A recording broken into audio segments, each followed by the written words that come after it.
because really we need to start from the beginning. Because in the beginning there was the word. And I think the word was brunch. And it was something I don't think I was too familiar in the Atlanta reggae scene. So we decided to talk to some people who are kind of known for pushing the envelope when it comes to this brunch, especially with the rum. So I'd like to welcome Rum Punch Brunch brothers, otherwise known as the Rockers Unltd. Welcome, Sunsplash Mix Show. Much respect. Yeah, man. Thank you. All right. Now let's break it down, because I know Dreggae, a lot of people be calling your phone, but who really is Rockers Unltd? Like, how many people make up that collective?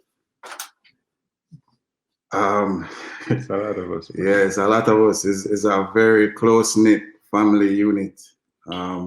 So, we are the co-founders of Rockers Unltd. But, it includes Capo and Kwame, Travis, there's so many names, Elan, and then there's this big close-knit unit of friends that help us push everything that we do. They're like the driving force behind us making moves. I like it, making moves. Let's get back to the beginning. Like I was saying, I know I've been in Atlanta for a long time. I know we've had cooler fets. You know what I mean? We had backyard jam. You understand? I don't remember if we ever had an actual brunch before the Rum Punch Brunch. Was that something you guys worked on, or take us back? When was the first idea and execution for the Rum Punch Brunch? I don't know. I mean, there's so many things that came up over the years. We used to have a Rum Punch Fridays. I think that's kind of where the first iteration came, but that's when we were Soul Rebel. Yeah. Wasn't Rockers Unltd then, it was Soul Rebel. And that party didn't go so well. But the brunch, I think we were at a brunch when the idea came up. So that's kind of how I remember it. Remember everything. But you remember the year? 2016? It was 15, yeah, it was 15. We're at a birthday brunch, and I guess at that time it wasn't a very popular thing, especially here. Especially in the Caribbean community. There was always, restaurants have brunch all the time, but not, it was never really a thing like that. So we saw an opportunity in that moment being there. We're like, you know what? We could infuse our culture into this.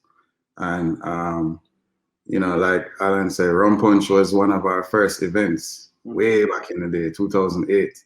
So we basically married the two, and the concept just kept evolving from there. I like to hear that. Now, some people are gonna question whether the beginning was business, was it hustling, or was it it's a vibe. We just want a party. It was definitely a vibe, because it's something we thought about at that time, but we never really acted on it. And then we got a phone call for some restaurant, Spice Bistro, yeah, that they wanted to do an event, and it wasn't, they didn't even really have a concept yet. And we're like, well, we got this idea, and maybe we should execute it here. And that's kind of how it happened. So it wasn't it was kind of, it was an idea we're just sitting on waiting for something to happen, not really looking for it to happen. I like it. Now, reggae in Atlanta, I've been speaking to business owners and venue owners, very different, and then the actual population, the patrons that come out. And something that I always kind of like it rings is this thing about building a relationship. Promoters build a relationship with your patrons. Selectors build a relationship with your audience. And now you guys, a promotion company, what is it about building a relationship? What's more important? We got to find the venue and lock it down. Or we got to make sure we got the people first. Yeah, I think we invest in people, and relationships are a big part of what we do. And that's basically the main reason we've never printed a flyer or anything like that. Is just, building these relationships with various people, and, it's through those relationships we're able to communicate to throughout the whole entire community, and you know, it's been like the focus has been putting people first in everything that we do. You know, it was never a hustle. Never a hustle. I like that. And we don't want you to give away all the secrets. You know what I'm saying? Because some people focus on, I need to do it weekly. That's the only way I can, you know, like gather that momentum and keep in contact. And others is like, yo, don't push it. Yo, just do it once a month. Right. Sometimes you guys are doing yearly events. So is there one that you lean to more than the other? As far as weekly versus yearly? Weekly versus not necessarily. I think it depends on the event. You know, it kind of like Rum Punch Brunch. It's a brunch. So, I mean, you should brunch every week. So, I mean, you can't get like, yeah. So that's how that came up. But other events, like a special event, feels like it should be an annual thing, like the Jamaica Independence that we do. I mean, obviously that's an annual thing. But, you know, so it kind of depends on the event, I think. Yeah. And where it is, and you know, everything. I think we think about everything. Maybe we think about everything too much, but over plan. I like that. Some of the secrets of business is overthinking, you know. Right. And, how much of it is, yo, the pit of my stomach, like, yo, I'm nervous. Yo, man, I don't know if it's like a rain. And you know, the sponsor never come through with the check. Right. How much of that played a part into some of your decision making, or you was like, nah, we got a bad team, like we good? So one thing that we never ever do is call it. Like we never say we expect this many people. We expect the weather to be this. Like we basically just focus on excellence, like delivering the best possible experience you can, and then the rest kind of follows. So yeah, we're always nervous, you know what I mean? Because anything can happen. Like, for example, last year, we started season 4, and that was the biggest turnout we've ever seen. And we're only able to do it twice, and nobody expected COVID. Right. So we always have that expectation that anything can go wrong. So we try to just be prepared. I like it. Let's talk a little bit about maybe negotiating again with a venue, because sometimes our community gets on the wrong foot when it comes to negotiation with businessmen and businesswomen. So when you guys approach a venue and said, hey, we want to do a brunch, in their mind, okay, laid back, a little bit of finger food, not go out too crazy. But you know, you guys are Jamaican. You know that this is going to turn into a party. So was there any like bridge that you had to cross from all the different venues? Like, yeah, I know we said start small, but this is about to blow up. I don't even know. Go ahead. Yeah, of course, like who we approach is key, because they have to, like, their vision has to align with ours, and they have to be like flexible, because you know, as you can see, the concept is somewhat set, but it's something that keeps evolving. So it has to be a space that's willing to change with us. So, you know, like we've been lucky to work with owners, partner with owners who actually share the vision, and they actually add value to it. Like they'll say, hey, what if we tried this? Or, you know, it just works better that way when you align with people who share the same vision and the same love. I like it. I like it. We're talking to Rockers Unlimited right now. His name is Allan. His name is Dreggae. For those who don't know, the first time that I got a bunch of emails from out-of-state people asking me about this brunch thing, they were trying to hashtag it and find out about it. They were more focused on, is it really downtown at the Sound Table? So that's where a lot of my people got on, and it was like, yo, nothing don't ever keep on Edgewood like this. So where do you think like it burst out of all the venues that you worked? Was it really Sound Table because it was downtown, or was like, nah, it was when we was up way north? I mean, it was definitely making noise when it was in Coconut Grill in Norcross. I mean, definitely. I mean, I think when you know I have a good event, people come anywhere, really. You know, and you can create we were worried about going to Norcross, to be honest. And that was one of the worries. And I think somebody said to us, you know, you create a destination, and you make it work. And so you kind of just create that space anywhere you go. But we wanted to go downtown for sure. Right? The foot traffic is something we thought we wanted to have on Edgewood. I like it. I like it. For those who don't remember the Coconuts, it started to expand. There was a Labor Day. There was a big tent. There was just, it was like so much was going on. Let me get back to it again. Let's be clear. It was free. Yes, always. That's something you guys made sure from the beginning. Brunch supposed to be free. Right. And I agree with that. That was the whole thing. Like you come into brunch, you're gonna pay to go to eat again. So it's kind of weird, right? So that's why we decided it was free. And we had to stick to that, you know. All right. Then how did the brunch turn into a party? Because that's what Sound Table started. When does the brunch finish? And then when did the party start? I think that started to evolve from Coconut Grill because it was an all-out brunch, and then, you know, as the evening went by, people started dancing more, and then we started moving the furniture at a certain time. So when we moved to the Sound Table, they had the extra space, the space 2 next door. They had the patio, so we're like, all right, this is our opportunity to change the format. So now we have a brunch and a vibe, and so we don't have to move furniture. Which was, it really was created at Coconut Grill in terms of the brunch and vibe. It was just kind of made sense now with the venue and 2 different rooms. So that's how that worked. But the other thing that kind of turned it into a day party is Uncle Ray. We call him Uncle Ray. Definitely. All right. Nephew is another secret behind. Right. So the actual rum punch. Let's just put it out there again. Some people swear that Dreggae mix the rum punch and Allan pour. So where did the rum punch sponsor, our promotion, our business come from?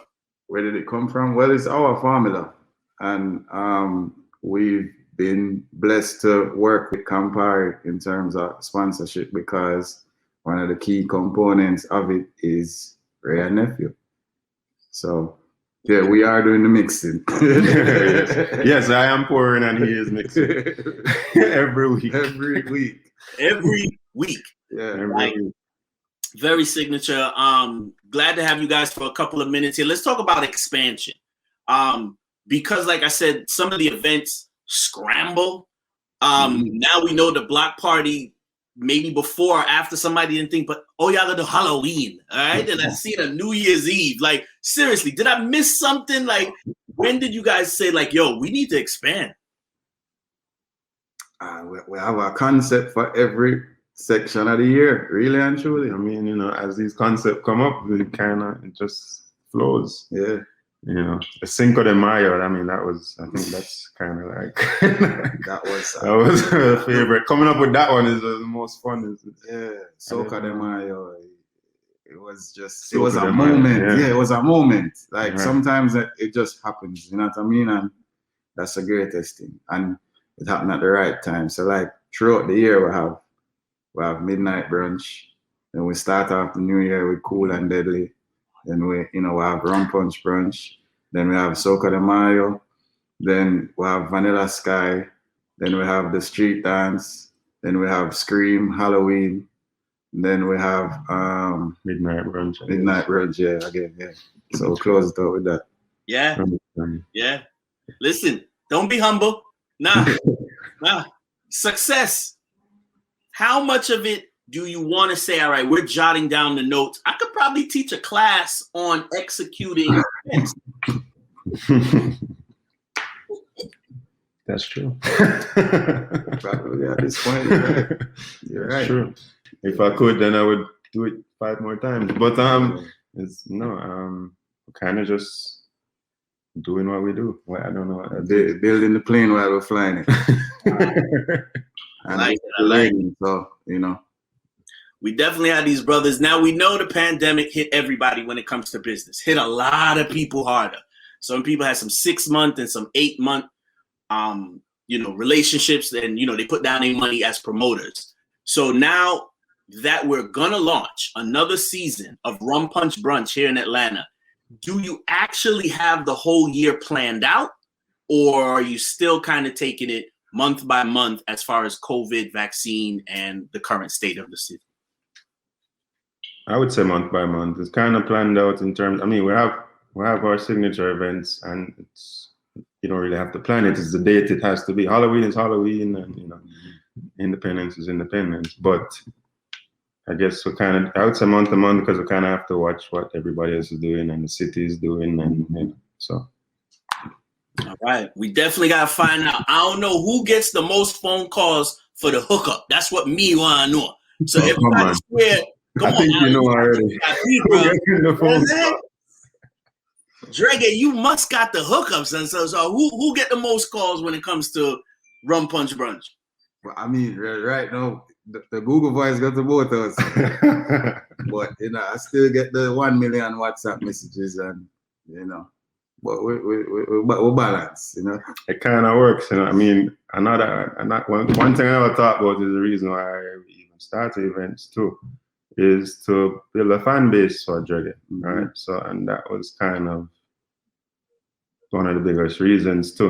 So, I mean, I guess you can say it worked because they called it. Stop calling, brother.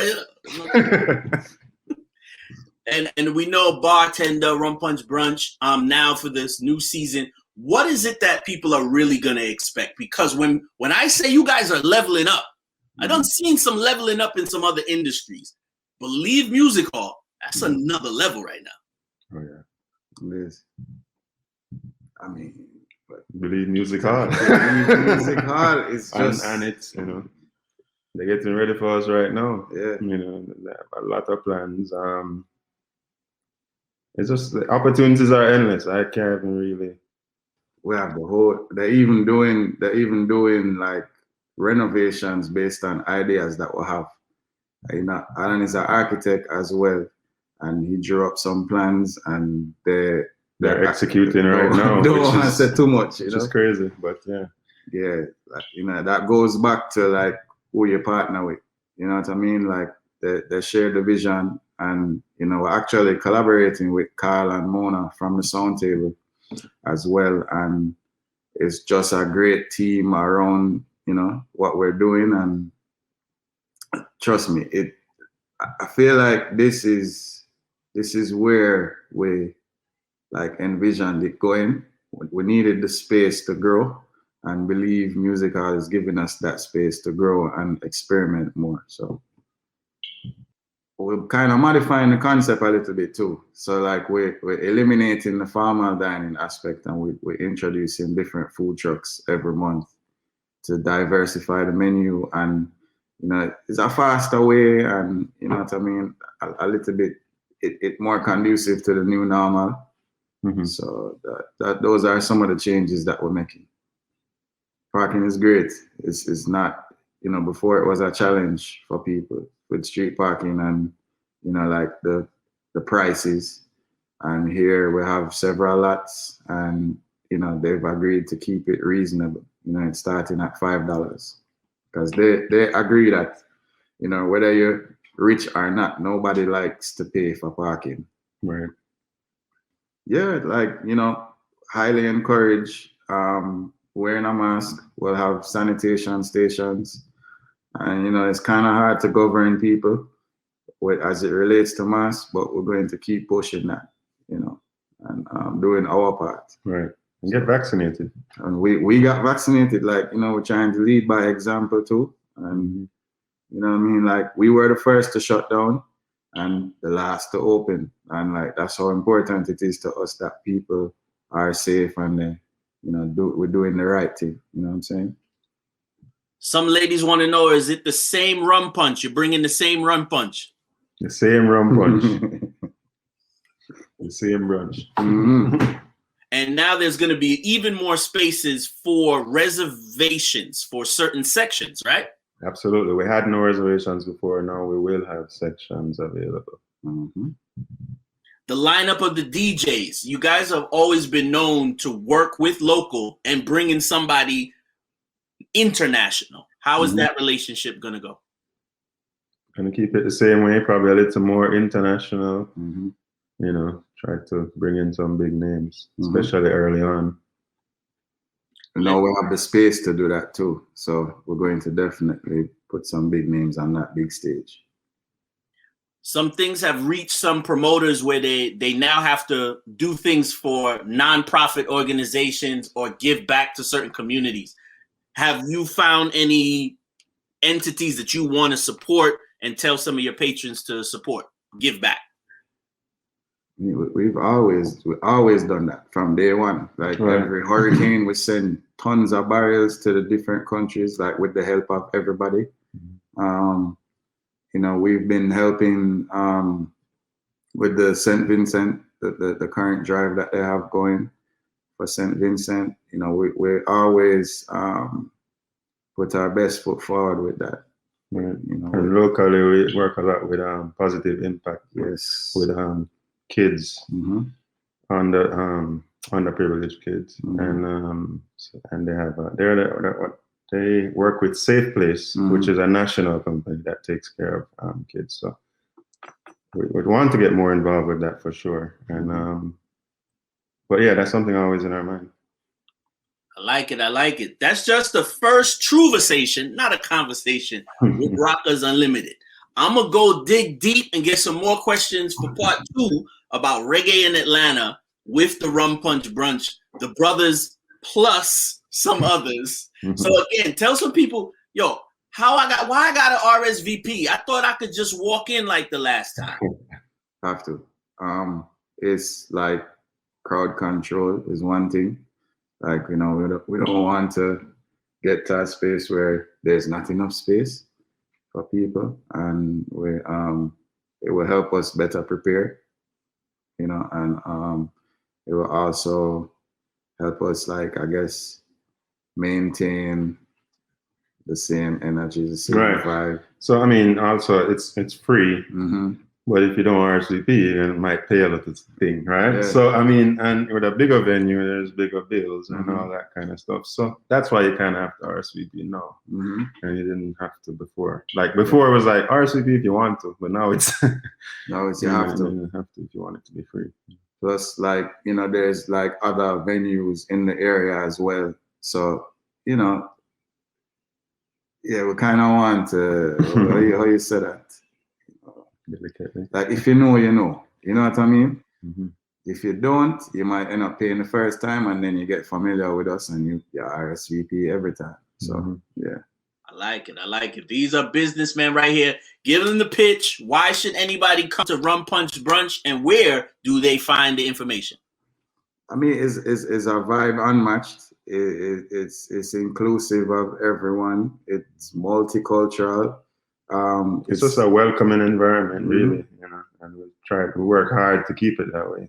And so incident free. Everybody's comfortable there. Anybody, you know, any age group, like we're open to everyone, and we try to accommodate everybody. And if you ask anybody, they'll tell you it's all about the vibe and the energy. Well, this is Rockers Unlimited. I'm Dreggae. This is Allan. You're locked into the Sunsplash Mix Show with Jah Prince and Selector Princess. Boom.